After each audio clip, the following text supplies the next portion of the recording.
अब door step पे जो है हमें ये सर्विस मिल रही है। आपको सबको पता है कि कारगिल के जितने भी हमारे वासी है वो पासपोर्ट सेवा के लिए बहुत डिमांड रहती है, क्योंकि काफ़ी लोगों को हज के लिए जाना होता है, कोई स्टूडेंट्स भी होते हैं। तो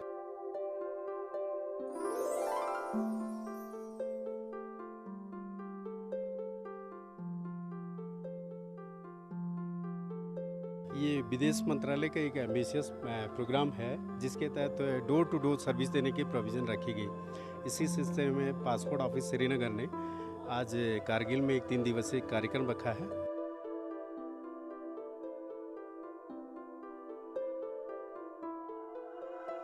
हमने रिक्वेस्ट की है साहब को कि आने वाले टाइम में हर महीने में कम से कम एक बार यहाँ पे वो कैंप हो जाए मोबाइल वैन के थ्रू, ताकि हमारी पब्लिक को ज़्यादा से ज़्यादा उसमें फ़ायदा हो पाए। उसके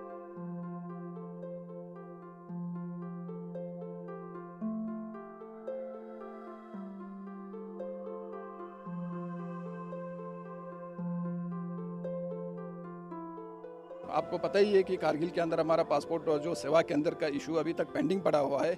जब तक ये इशू सॉर्ट आउट ना हो तब तक लोगों की सहूलियत के लिए कारगिल के अंदर हम बार बार यहाँ पर पासपोर्ट कैंप लगाएं।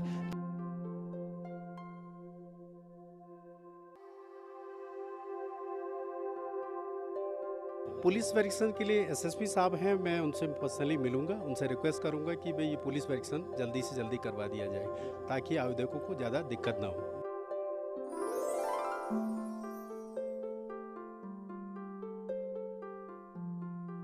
तो अब डोर स्टेप पे उनको पासपोर्ट रिलेटेड सर्विसेज मिलेगी, और आज हमने उसका एक ट्रायल बेसिस पे आज टेस्ट रन यहाँ 3 दिन का एक हो रहा है, और इसमें मोबाइल वैन का आज आप देख रहे कि यहाँ इनॉग्रेशन भी हुआ। तो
तो डिप्टी कमिश्नर कारगिल श्रीकांत सुसे साहब हमारे साथ ज्वाइन कर चुके हैं आज के ओवरऑल इस पासपोर्ट कैंप के हवाले से।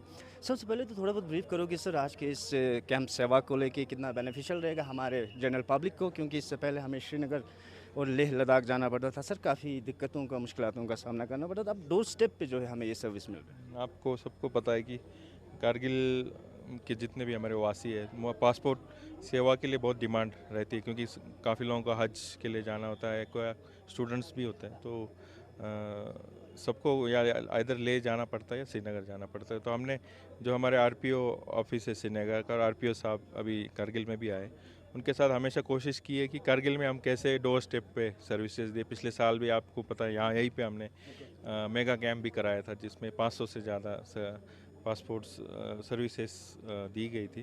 तो इस साल आरपीओ ऑफिस श्रीनगर ने एक नया कंसेप्ट लाया, मोबाइल वैन करके। आप सबको पता है, हमने भी एडमिनिस्ट्रेशन ने एक मोबाइल वैन्स चलाए थे, जिसमें डोर स्टेप पे पब्लिक सर्विसेज हमने देने की कोशिश की। उसी पैटर्न पे आरपीओ ऑफिस ने भी एक मोबाइल वैन का आज यहाँ पे इनाग्रेशन किया है। और मैं समझता हूँ ये बहुत अच्छी एक कंसेप्ट है कि जो श्रीनगर जाने के लिए जाना पड़ता है लोगों को हमारे सर्विसेज के लिए, तो अब डोर स्टेप पे उनको पासपोर्ट रिलेटेड सर्विसेज मिलेगी। और आज हमने उसका एक ट्रायल बेसिस पे आज टेस्ट रन यहाँ 3 दिन का एक हो रहा है, और इसमें मोबाइल वैन का आज आप देख रहे कि यहाँ इनाग्रेशन भी हुआ। तो हमने रिक्वेस्ट की है साहब को कि आने वाले टाइम में हर महीने में कम से कम एक बार यहाँ पे वो कैंप हो जाए मोबाइल वैन के थ्रू, ताकि हमारी पब्लिक को ज़्यादा से ज़्यादा उसमें फ़ायदा हो पाए। उसके साथ साथ जो मेन डिमांड है पब्लिक जो पासपोर्ट सेवा केंद्र की, उसके लिए भी हमने बार बार टेकअप किया है। और आज भी हमने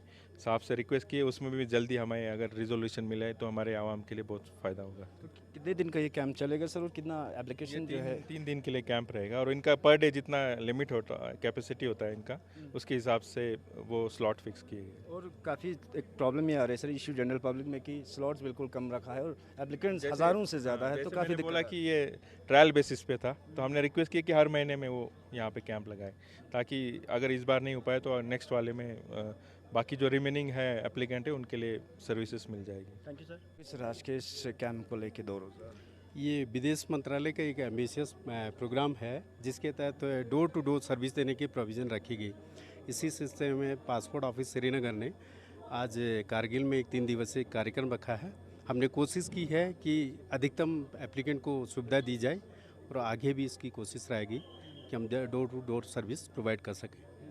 वेरिफिकेशन में भी थोड़ा बहुत दिक्कत आ रही है सर, पुलिस वेरिफिकेशन को। पुलिस वेरिफिकेशन के लिए एसएसपी साहब हैं, मैं उनसे पर्सनली मिलूंगा, उनसे रिक्वेस्ट करूंगा कि भाई ये पुलिस वेरिफिकेशन जल्दी से जल्दी करवा दिया जाए, ताकि आवेदकों को ज़्यादा दिक्कत ना हो। और पासपोर्ट लॉस और डुप्लीकेट पासपोर्ट बनाना चाहिए। डुप्लीकेट पासपोर्ट के लिए हमारे कुछ नियम हैं सर्टेन, उनको पहले पुलिस रिपोर्ट करानी होती है, पुलिस को लिखना होता है कि भाई हमारा पासपोर्ट खो गया उसको। जी थैंक यू। तो अली मजाज साहब हमारे साथ ज्वाइन कर चुके हैं, चेयरमैन है हज कमेटी लद्दाख के। बहुत बहुत शुक्रिया सर हमारे साथ ज्वाइन होने के लिए। सबसे पहले थोड़ा बहुत आप ओवरऑल ब्रीफ करोगे सर आज का ये 2 रोज़ा पासपोर्ट सेवा कैंप को लेके, उसके बाद इंशाल्लाह फर्दर सवालात जो हमें आपसे करूँ। जी, सबसे पहले तो आप मीडिया फ्रेटर्निटी के तमाम बरादरान का लद्दाख हज कमेटी की ओर से शुक्रिया अदा करता हूँ, क्योंकि जितने भी पब्लिक के प्रोग्राम्स होते हैं आप टाइम टू टाइम मीडिया के थ्रू पब्लिक पर तक पहुँचाते हैं। तो आज का ये भी प्रोग्राम एक जनरल पब्लिक के लिए, खासकर हमारे हज 2026 का भी एक शुरुआत है, क्योंकि जब हमारा हज का 2025 का प्रोसेस जो है ऑलमोस्ट लास्ट स्टेज पे पहुंचा हुआ है, तो इंशाल्लाह हम 26 की तैयारी कर रहे हैं।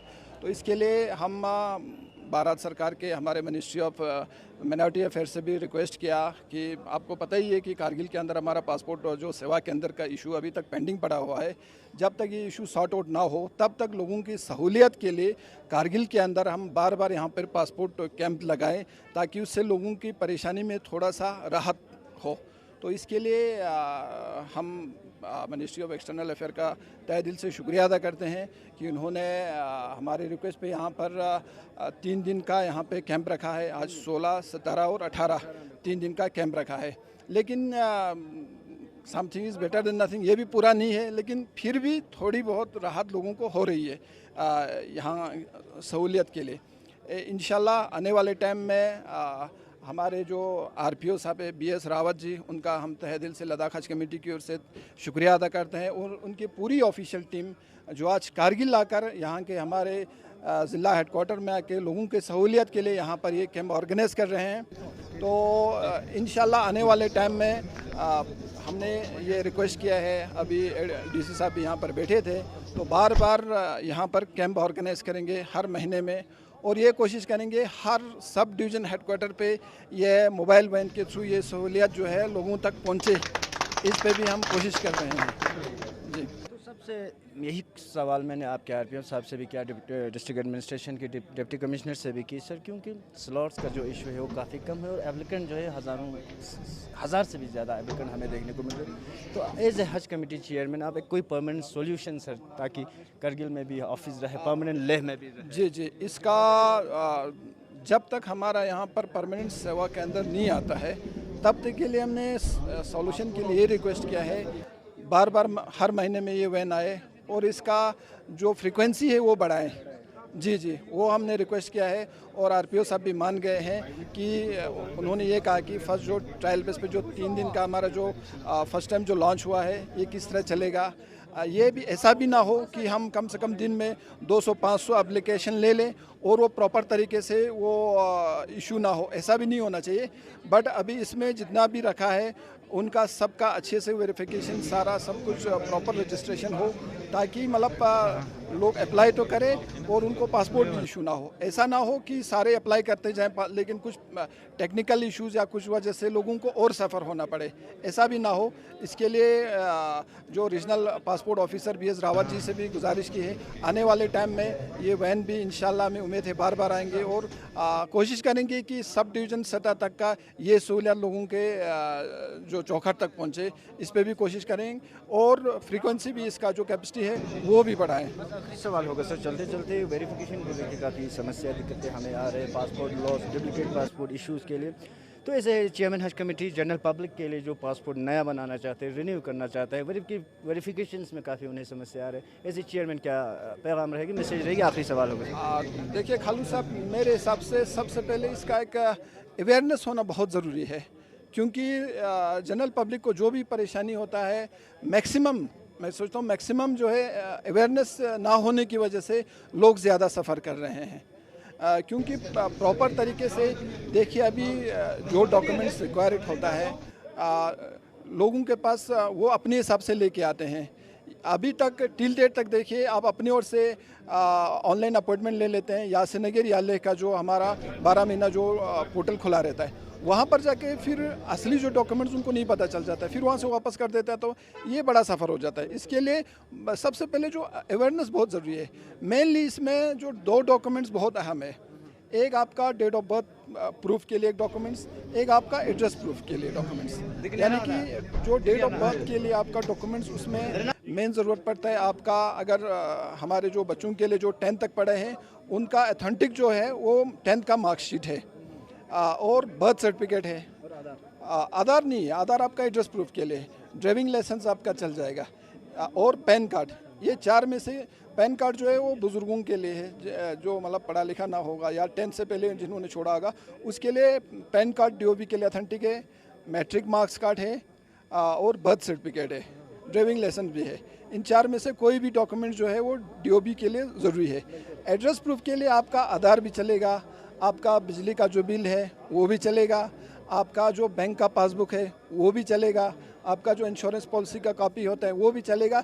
ऐसे ही 8-10 डॉक्यूमेंट्स है जो एड्रेस प्रूफ के लिए।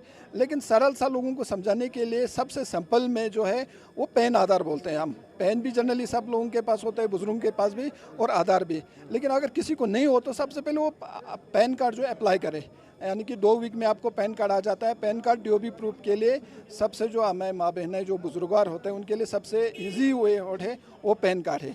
वो सबसे पहले वो पैन कार्ड अप्लाई करें, उसके बाद जो है आधार तो होते ही हैं, फिर अप्लाई करें, यानी कि फिर अप्लाई करें। तो थोड़ा अवेयरनेस की कमी की वजह से लोग ज़्यादा सफ़र हो रहे हैं। For more updates, subscribe to our channel Kargil Today.